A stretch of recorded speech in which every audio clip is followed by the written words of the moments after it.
الحمد لله رب العالمين والعاقبة للمتقين والصلاة والسلام على خاتم الأنبياء والمرسلين وعلى آله وأصحابه أجمعين أما بعد.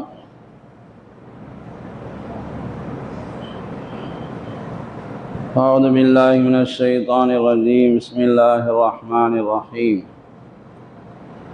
إن الله لا يغفر أن يشرك به ويغفر ما دون ذلك لمن يشاء ومن يشرك بالله فقد افترى إثما عظيما. صدق الله العظيم. قال نبينا صلى الله عليه وسلم: من مات لا يشرك بالله شيئا دخل الجنة أو كما قال صلى الله عليه وسلم.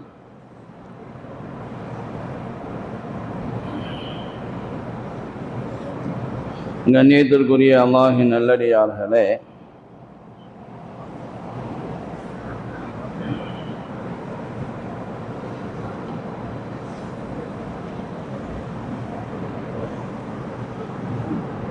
அல்லாஹு தஆலா தன்னுடைய திருமறையிலே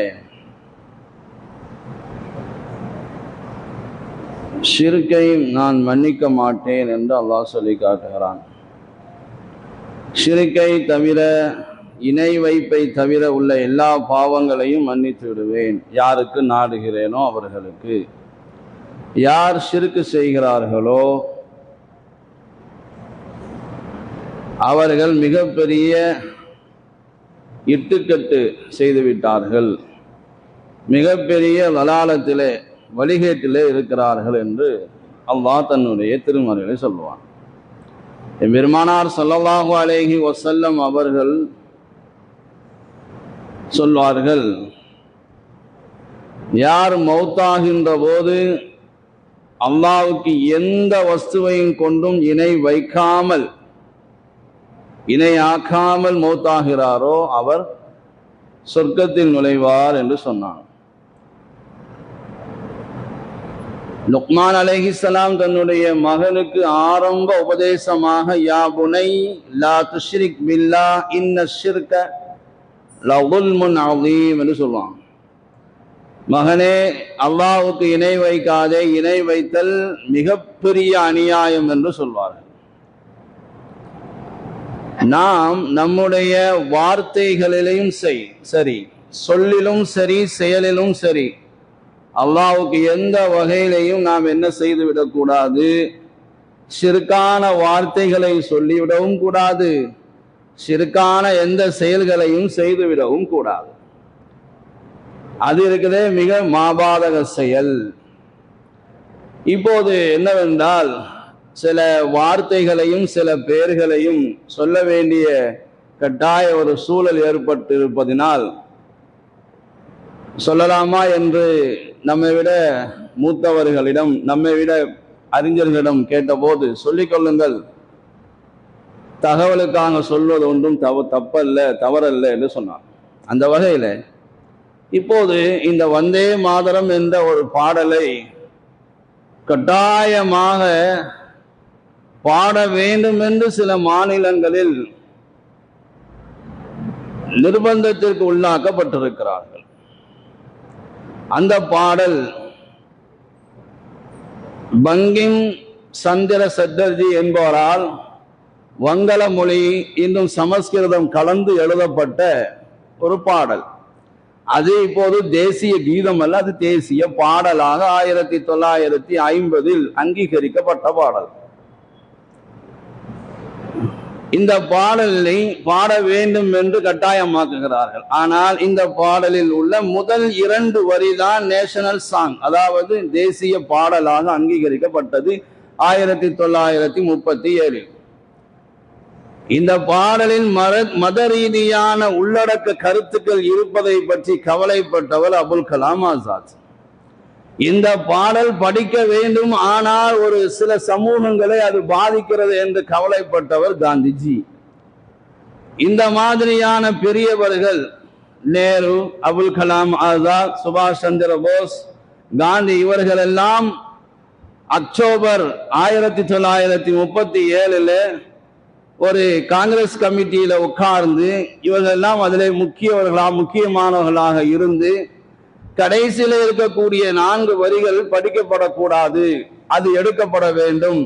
ஆரம்பத்தில் இருக்கக்கூடிய 2 வரிகளை மட்டும் நீங்கள் படித்துக் கொள்ளுங்கள், அதுதான் தேசிய பாடல் என்று முடிவு செய்யப்பட்டு, ஏனென்றால் அன்றைக்கு வாழ்ந்தவர்களுக்கு அதாவது முஸ்லிம்களாகிய நாம் இந்த நாட்டினுடைய சுதந்திரத்திற்காக எவ்வளவு ரத்தங்களை சிந்திருக்கிறோம், எவ்வளவு உயிர்களை நாம் இழந்திருக்கிறோம், எத்தனை உலமாக்களை இழந்திருக்கிறோம், மார்க்க வல்லுநர்களை இழந்திருக்கிறோம் என்பதெல்லாம் அன்றைக்கு வாழ்ந்த முஸ்லிம் அல்லாதவர்களுக்கு தெரியும்.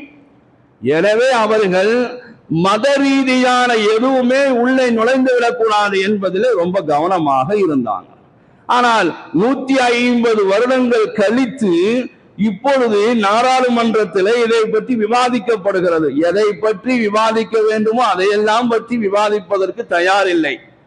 தொழிலாளர்கள் சம்பந்தமான 4 சட்டங்கள் கொண்டு வந்து தொழிலாளர்கள் நசுக்கப்படுகிறார்கள், அதை பற்றி விவாதிக்கவில்லை. இண்டிகோ விமான பிரச்சனை 1 வார காலமாக நடந்து கொண்டிருக்கிறது. பல பயணிகள், பல பொருளாதாரங்கள், 1000 கோடி நஷ்டங்கள் ஏற்பட்டிருக்கிறது. இதை பற்றி எல்லாம் அவர்களுக்கு கவலை இல்லை. இதை பற்றி எல்லாம் அவர்கள் என்ன செய்வதில்லை, விவாதிப்பதில்லை. ஆனால் எதை பற்றி விவாதிக்கிறார்கள்? முஸ்லிம்களுக்கு எதிரான கருத்துக்கள் எதிரெல்லாம் இருக்கிறதோ மற்றும் எதிரான விஷயங்கள் எதிரெல்லாம் இருக்கிறதோ அதையெல்லாம் கொண்டு வந்து விவாதிப்பதுதான் இவர்களுடைய வேலை. தொழிலாளர்களை பற்றி விவாதிக்கவில்லை. இண்டிகோ விமான பிரச்சனை, அது ஒரு பெரிய உதாரணமான பிரச்சனை. அது 60% விமானம் அங்கேதான் இருக்கிற. தனியார் இடத்துல விமானத்தை விட்டு ஒரு விமானம் கூட நாட்டுக்கு சொந்தம் இல்லாத இந்த அவலட்சணமான நிலையில் ஒருவர் ஏர்போர்ட்டை மட்டும் திறந்து வைத்துக் கொண்டே இருக்கிறார் என்பதுதான் நகைச்சுவையான ஒரு காரியம். டெல்லியிலே காற்று மாசுபாடு இருக்கிறது. நல்ல காற்றை அந்த மக்கள் சுவாசிக்கவில்லை. அதை பற்றி எல்லாம் இவர்களுக்கு கவலை இல்லை. இவர்களுடைய கவலைகள் எல்லாம் முஸ்லிம்கள், அவர்களை என்ன செய்வது, அவர்களை எப்படியெல்லாம் கருவறுப்பது என்பதிலே தான் இவர்களுடைய முழு மூச்சும் அதிலே தான் இருக்கிறது. ஆனால் நம்முடைய மார்க்கம் என்ன சொல்கிறது, நமக்கு என்ன சொல்லி தருகிறது? நாவிலும் சரி, உன்னுடைய உடல் அசைவிலையும் சரி, இணை வைப்பு எந்த நிலையிலையும் உனக்கு வந்துவிடக் கூடாது. யாருக்காகவும் நீ சிரம்பணிய கூடாது. அந்த 4 வரியில என்ன இருக்கிறது? இந்த நாட்டை ஒரு தெய்வத்தோடு இணைச்சி இந்த நாட்டை நாம் வணங்குகிறோம், நம்முடைய எல்லாவற்றையும் அதற்கு அர்ப்பணிக்கிறோம் என்ற ஒரு வார்த்தை அங்கே இடம் பெற்றிருக்கிறது. இது நம்முடைய கொள்கைக்கு முரணான வார்த்தைகள். நாம் யாருக்கு முன்னாடியும் நம்முடைய சிரத்தை தாழ்த்த மாட்டோம், அல்லாஹ்வுக்கு முன்னாடியே தவிர. அது யாராக இருந்தாலும் சரி, நபியாகவே இருந்தாலும் நபியை நாங்கள் வணங்க மாட்டோம். நபி மரணித்திருக்கிறார்கள். அபூபக்கர் சித்திக் ரலியல்லாஹு அன்ஹு சொன்னாங்க, நீங்க எந்த அல்லாஹ்வை வணங்கினீர்களோ அவன் என்றைக்கும் மௌத்தாக மாட்டான். நீங்கள் எந்த நபியை பெரியதாக நினைத்துக் கொண்டிருக்கிறீர்களோ அந்த நபி மௌத்தாகி விட்டார். உம்முல் மூமினீன் என்று சொல்வோம், மூமின்களின் தாய் என்று சொல்வோம். அவர்களை வணங்க மாட்டோம், நபியுடைய மனைவிமார்கள். உம்முல் குரா, எல்லா ஊர்களுக்கும் தலைமையானது. உம்முல் வத்தன், தாய் நாடு என்றெல்லாம் சொல்லுவோம், மரியாதை செய்வோம், அதனுடைய மகத்துவத்தை மனதிலே வைப்போம். ஆனால் அதற்காக சிரம்பணிய மாட்டோம், தலை தாழ்த்த மாட்டோம். எந்த நிலையிலையும் சரி, உயிரே போனாலும் சரி. இதெல்லாம் அல்லாஹ்வுடைய படைப்புகள். படைத்தவனை வணங்குங்கள். படைக்கப்பட்ட எதைக்கும் நாங்கள் என்ன செய்வதில்லை, சிரம் தாத்துவதில்லை. அல்லாஹ் கேட்கிறான், நபியை நீங்க பார்க்கலையா? அல்லாஹ் இருக்கிறானே, அவனுக்கு தான் வானத்திலே யார் இருக்கிறாரோ, பூமியில என்னவெல்லாம் இருக்கிறது, யாரெல்லாம் வாழ்கிறார்களோ அவையெல்லாம் சைதா செய்கிறது. சூரியன், வஷம்ஸ் வல் கமர் வன் நுஜூம், சூரியன், சந்திரன், நட்சத்திரங்கள், வல் ஜிபாலு, மலைகள், வஷஜரு, மரங்கள், வத்தாபு, ஊர்வன, நடப்பன, பரப்பன எல்லாமே அல்லாஹ்வுக்கு சஜதா செய்கிறது.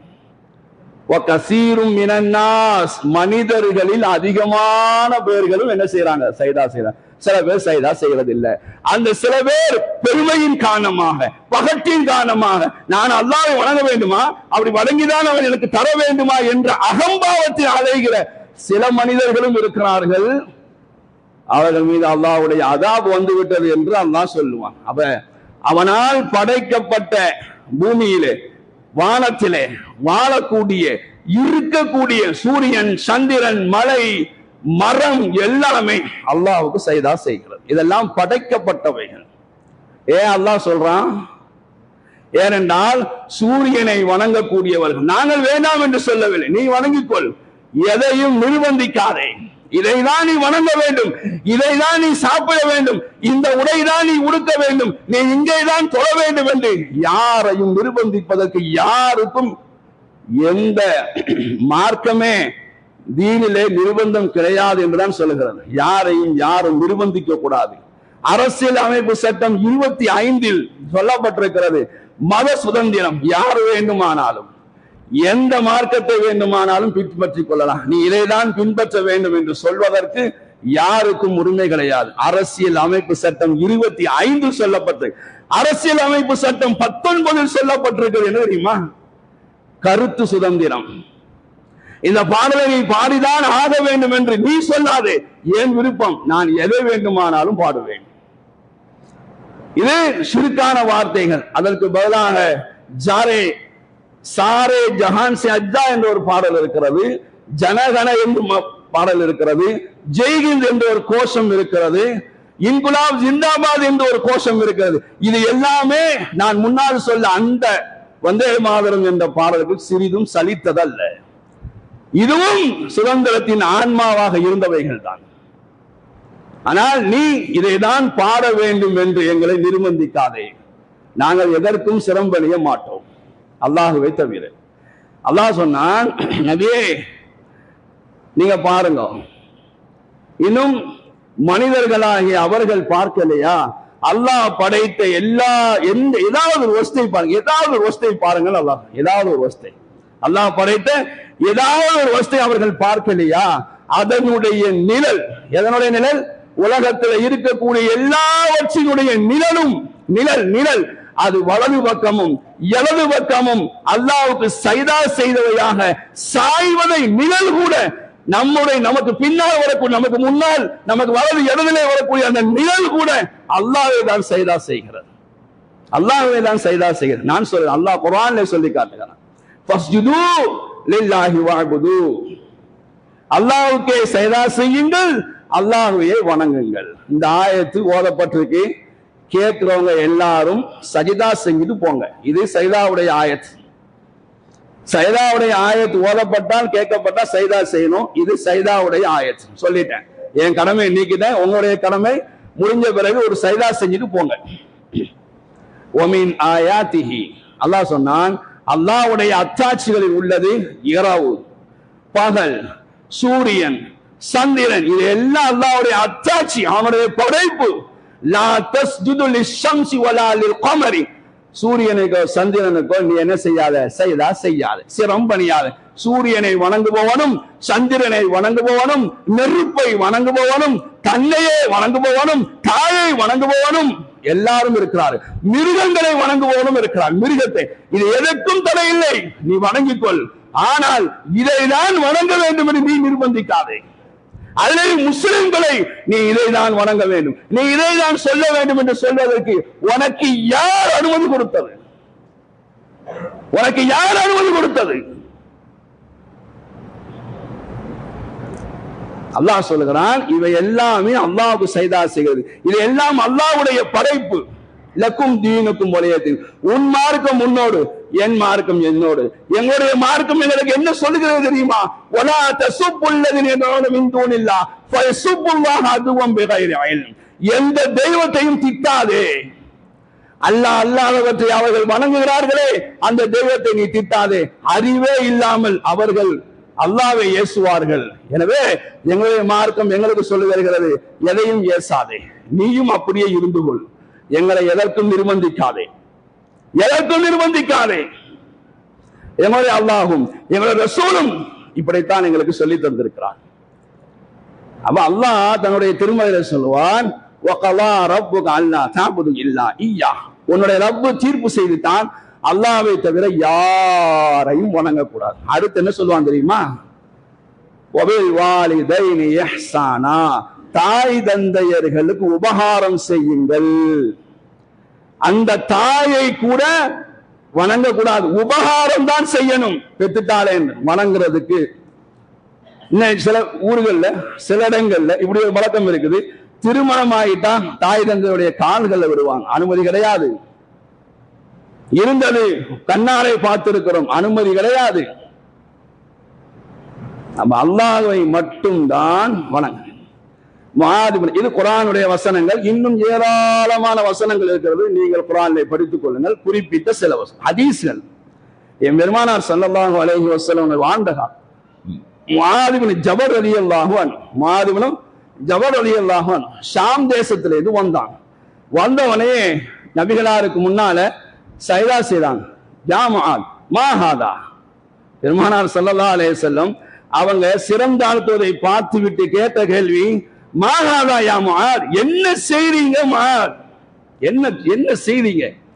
அவங்க சொன்னாங்க, யா ரசூலல்லாஹ், நான் ஷாம் தேசத்துக்கு போயிருந்தேன், அவர்களை பார்த்தேன், அவர்களுடைய ஃபாதிரிகளுக்கும் தலைவர்களுக்கும் அங்கே இருக்கக்கூடிய தொண்டர்களை இப்படித்தான் சிரம் தாழ்த்துகிறார்கள் அப்படின்னு பெருமானார் ஸல்லல்லாஹு அலைஹி வஸல்லம் சொன்னாங்க, இப்படி செய்யாதீங்க. என்ன செய்யாதீங்க? இந்த மாதிரி செய்யாதீங்க. நான் யாரையாவது ஏதாவது ஒரு நபரை யாருக்காவது சைதா செய்ய வேண்டும் என்று சொல்லியிருந்தால் அல்லாஹ் அல்லாதவைகளுக்கு சைதா செய்யணும் என்று நான் கட்டளையிடுவதாக இருந்தால் ஒரு மனைவியை தன்னுடைய கணவருக்கு சைதா செய்யும்படி சொல்லியிருப்பேன், அதையும் சொல்லலன்னு சொன்னான். ஒரு மனைவிக்கு கணவன் மேல் அவ்வளவு கடமைகள் இருக்கிறது. சைதா சிரம் தாழ்த்த வேண்டுமானால் ஒரு மனைவி கணவனுக்கு என்ன செய்யணும்? சிரம் தாழ்த்த.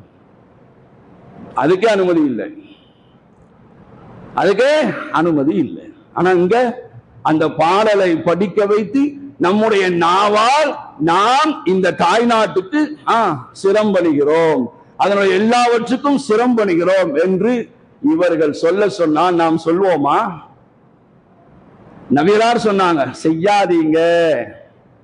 அடுத்து பாருங்க, கைஸ் இப்னு ஸஅத் ரலியல்லாஹு அன்ஹு அவங்க சொன்னாங்க, ஹிரா என்ற ஒரு இடத்துக்கு நான் போயிருந்தேன். ஹீரா என்ற இடம் இது எங்க இருக்கிறது என்று சொன்னால், ஈராக்ல கூஃபாக்கு அருகாமையில் இருக்கக்கூடிய ஒரு பழமையான ஒரு கிராமம். அங்கேதான் அரசர்கள் இருப்பாங்க. அப்படி ஒரு சுகாதாரமா இருக்கணும் என்பதற்காக அங்க வேறு அந்த அரசர்கள் இருக்கக்கூடிய இடத்துக்கு நான் போயிருந்தேன். அங்கே பார்த்தேன், அங்கே இருக்கக்கூடிய வீர தளபதிகளுக்கும் அங்க இருக்கக்கூடிய மர்சுபான் அப்படின்னா வீர தளபதிகளுக்கும் அங்க இருக்கக்கூடிய தலைவர்களுக்கும் அங்க இருக்கிறவங்க என்ன செஞ்சாங்க? சிரம் பணிந்தார்கள். நான் இதை பார்த்தேன். அப்ப நான் நினைச்சேன் மனசுல, பெருமானார் ஸல்லல்லாஹு அலைஹி வஸல்லம் அவர்கள் அல்லவா இது மாதிரி செய்வதற்கு மிக தகுதியானவர்கள், இவர்களுக்கே செய்கிற போது அல்லாஹ்வுடைய தூதர் இதற்கு மிக தகுதியானவர்கள் என்று என்னுடைய மனதிலே நினைத்து அதை அப்படியே எம்பெருமானார் ஸல்லல்லாஹு அலைஹி வஸல்லம் அவர்களிடம் வந்து இது மாதிரி போனேன், இது மாதிரி பார்த்தேன், நீங்கள் தகுதியானவர்கள் இல்லையா அப்படின்னு கேட்டேன். பெருமானார் ஸல்லல்லாஹு அலைஹி வஸல்லம் என்ன சொன்னார்கள் தெரியுமா? இப்போது இருக்கக்கூடிய தலைவர்கள் காலையில விழுந்தா விழட்டும் என்று பார்த்து கொண்டிருப்பார்கள். எம்பெருமானார் ஸல்லல்லாஹு அலைஹி வஸல்லம் என்ன சொன்னார்கள் தெரியுமா? என் கபரை கடந்து செல்கிறீர்கள் என்றால் என்ன வார்த்தை? என்ன வார்த்தை? நபியுடைய கபரை. நல்லா கவனிங்க, ஆதாரபூர்வமான ஹதீஸ், திருமிதியில இடம்பெற்ற ஹதீஸ், சஹீஹான ஹதீஸ். சொன்னாங்க, என் கபரை நீர் கடந்து சென்றால் நீ சைதா செய்வீரா? நான் சொல்லலைங்க, நான் சொல்லல, நீங்க எங்க வேணாலும் போங்க, யாருக்கு வேணா சைதா செய்யுங்க, அல்லாஹ் நாளைக்கு போய் சொல்லுங்க. ஆனா அல்லாஹ்வுடைய ரசூல் என்ன கேட்டாங்க? கைஸ் இப்னு ஸஅத், நீங்க என் கபரை கடந்து சென்றால் நீங்க சைதா செய்வீங்களா? முட்டுறாங்களா இல்லையா? முட்டுறாங்கல்ல, இல்லைன்னு யாரும் மறுக்க முடியாது.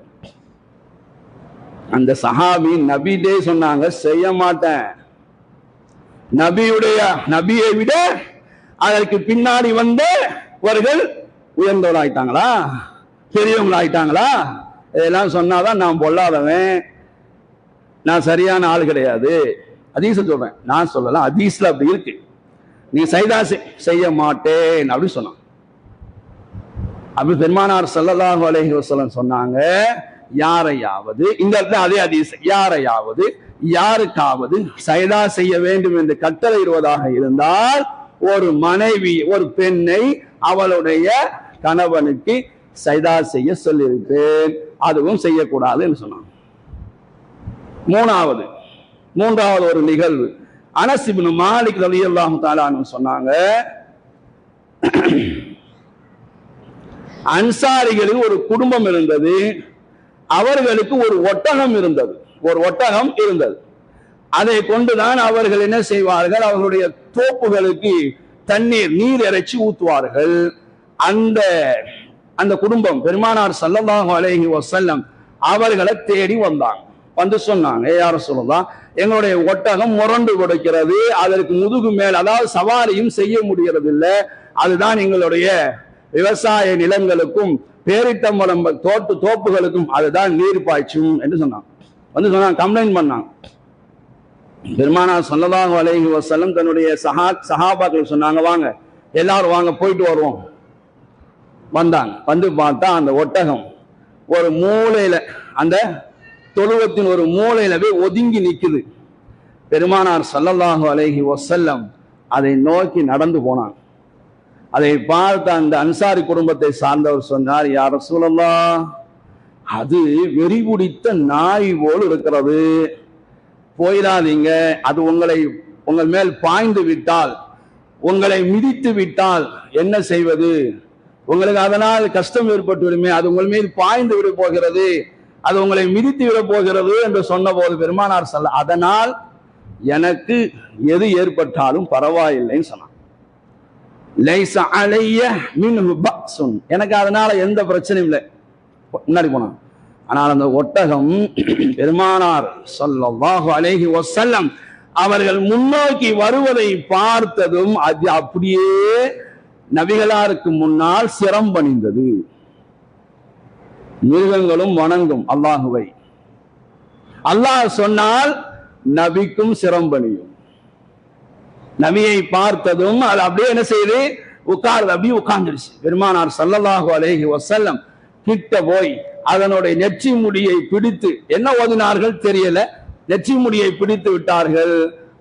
இதற்கு முன்னால் எப்படி பணியுமோ அதை விடவும் அதிகமாக அது பணி உள்ளதாக ஆகிவிட்டது. அதனுடைய வேலையை அது செய்ய ஆரம்பித்து விட்டது. முஸ்னதிலே அஹ்மதிலே இடம்பெற்ற ஹதீஸ் இது.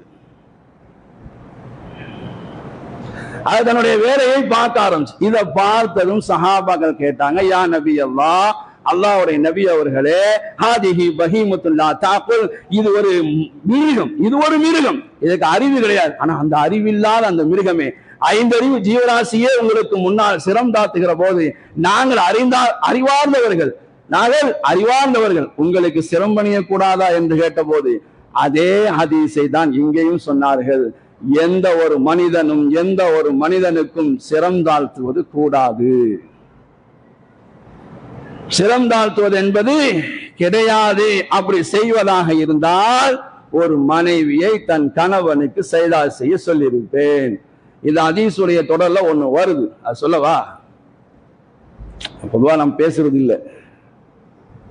என்ன சொல்றாங்கன்னா, ஒரு கணவனுக்கு உச்சி முதல் உள்ளங்கால் வரை, இந்த ஹதீஸுடைய தொடர்ல அது சம்பந்தம் இல்லை, விட்டுட்டு போயிடலாம். தொடர முடிக்கணுமா இல்லையா? உச்சியிலிருந்து உள்ளங்கால் வரை சீல் சலங்கள் வடிகிறது என்றாலும் அதை ஒரு மனைவியானவள் தன்னுடைய நாவால் சுத்தம் செய்யக்கூடிய நிலை அவள் அதை சுத்தம் செய்தாலும் கணவனுடைய உரிமையை நிறைவேற்றியவளாக ஆக முடியாது என்று சொன்னான். நான் இப்ப இதுக்குள்ள போனா நல்லா இருக்காது, வேண்டாம், அதை அப்படியே அந்த ஹதீஸ் அப்படியே விட்டுருவோம். இதுதான் நிலை. அப்ப யாருக்கும் சிரம் தாழ்த்துவதை, ஏனென்றால் மனிதனுடைய உடம்பிலே, இன்சான் மனிதனுக்கு தலையே பிரதானம் என்று சொல்வார்கள். அந்த தலையை கொண்டு கால் வைக்கிற இடத்திலே வைப்பது இருக்கிறதே, இதுதான் ஆக உயர்ந்தது. அந்த செயலை நான் யாருக்கு செய்வேன்? என்னை படைத்தவனுக்கு செய்வேன், படைக்கப்பட்ட எதற்கும் செய்ய மாட்டேன். அது யாராக இருந்தாலும் சரி, நபி சஹாபாக்கள் யாராக இருந்தாலும் யாருக்கும் செய்ய மாட்டேன், அல்லாஹ்வுக்கு மட்டும்தான் சிரம் பண்ணிடுவேன்.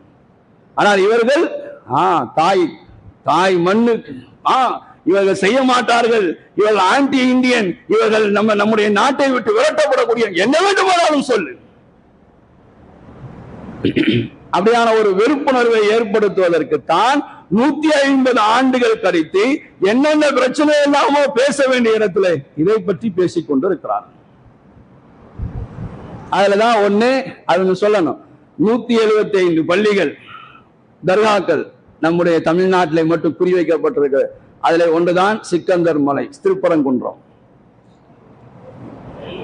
அவர்களுக்கு அதுதான் 105. அதுல நாகூர் தர்காவும் இருக்கு, ரீக்ளைம் அப்படின்னு சொல்லி ஒரு வெப்சைட்ல இருக்குது. இதெல்லாம் இதை பாருங்க.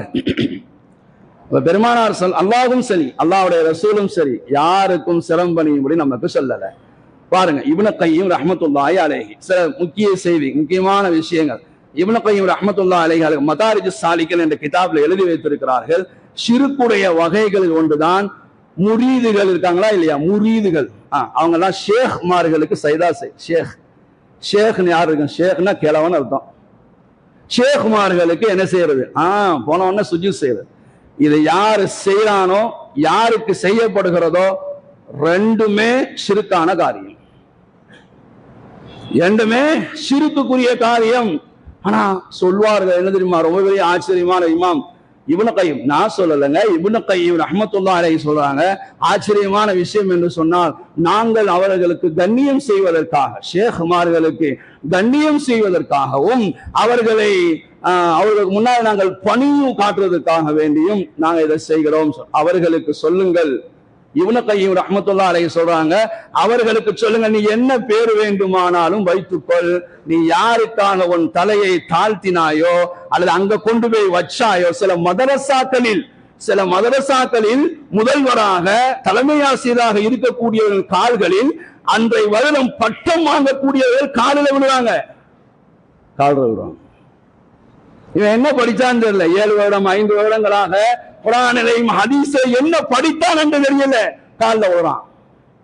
நீ என்ன பேர் வேண்டுமானாலும் வைத்துக்கொள், தலையை கொண்டு போய் காலில் வச்சுட்டியா, அதுக்கு சிலைக்கு வச்சாலும் சரி, சூரியனுக்கு வச்சாலும் சரி, சந்திரனுக்கு வச்சாலும் சரி, நட்சத்திரனுக்கு வச்சாலும் சரி, கல்லுக்கு வச்சாலும், எதுக்கு வச்சாலும் ஷிர்க் தான் சொல்லிட்டான். இப்னு கையிம் ரஹ்மத்துல்லாஹி அலைஹி அனஸ் இப்னு மாலிக் ரலியல்லாஹு அன்ஹு கேட்டாங்க, ஒரு மனிதர் வந்து கேட்டார், யா ரசூலல்லாஹ், நான் நீண்ட நாளுகளுக்கு பின்னால் என் சகோதரனையோ அல்லது என் நண்பனையோ சந்திக்கிறேன். நல்லா கேட்டுக்குங்க, என்ன, என் நண்பனையோ அல்லது என் சகோதரனையோ நான் சந்திக்கிறேன். சந்திக்கிற போது இப்படி குனியலாமான்னு கேட்டான். சில பேர் பார்க்கணும், சலாம் சொல்லும் போது விட ஷிர்க்கு பாவங்களில் முதல் பாவம் இதான். அஸ்ஸலாமு அலைக்கும், கையே வாயால சத்தம், அஸ்ஸலாமு அலைக்கும் வரஹ்மத்துல்லாஹி வபரகாத்துஹு சொல்லுங்க. கைய வாகனத்துல போகும்போது தயவு செய்து நீ சலாம் சொல்ல வேண்டாம். ஏன்னா இதெல்லாம் யாரு? யகூதியுடைய பழக்கம், இப்படி கையை காட்டுறது. நம்முடைய பழக்கம் அல்ல.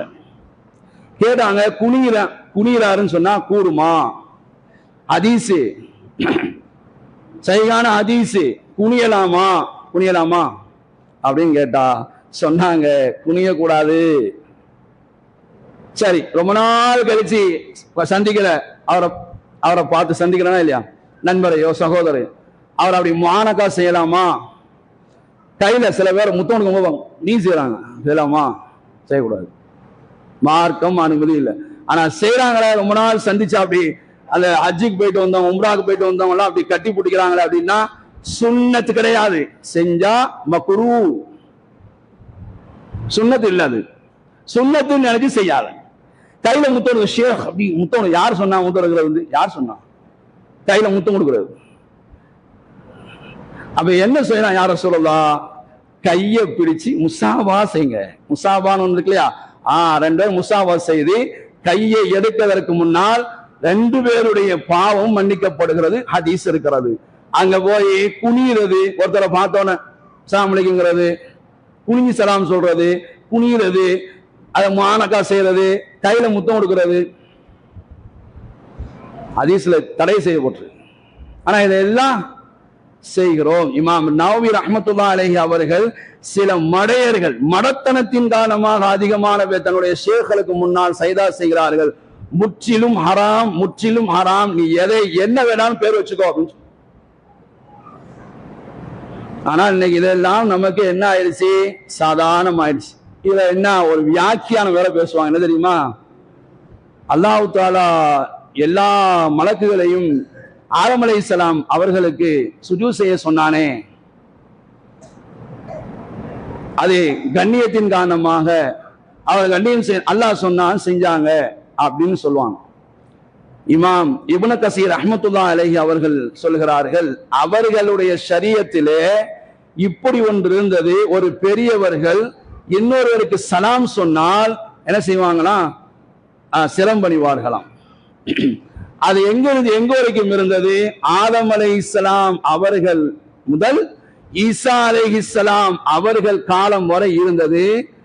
இந்த இஸ்லாமிய மார்க்கம் முஹம்மது ஸல்லல்லாஹு அலைஹி வஸல்லம் அவர்களுடைய உம்மத்துமார்களுக்கு அது ஹராமாக்கப்பட்டிருக்கிறது. ஃபஹுர்ரிம ஹாதா ஃபீ ஹாதிஹில் மில்லத்தில் இஸ்லாம், இந்த இஸ்லாம் முஹம்மது ஸல்லல்லாஹு அலைஹி வஸல்லம் அவருடைய மார்க்கத்தில் அது ஹராமாக்கப்பட்டிருக்கிறது. எவ்வளவு தெளிவான வார்த்தைகள்! அல்லாஹ் விளங்க தௌஃபீக் செய்வானாக. கடைசி வரைக்கும் அல்லாஹ்வுக்கு மட்டுமே சைதா செய்யக்கூடியவர்களாக, அவனை மட்டுமே வணங்கக்கூடியவர்களாக, வேற அவனுக்கு இணையாக எதையும் ஆக்காதவர்களாக அல்லாஹ் நம் எல்லோர்களையும் ஆக்கியல்வானாக. வாஹிர் தாவானா அல்ஹம்துலில்லாஹி ரப்பில் ஆலமீன். அஸ்ஸலாமு அலைக்கும் வரஹ்மத்துல்லாஹி வபரகாத்துஹு.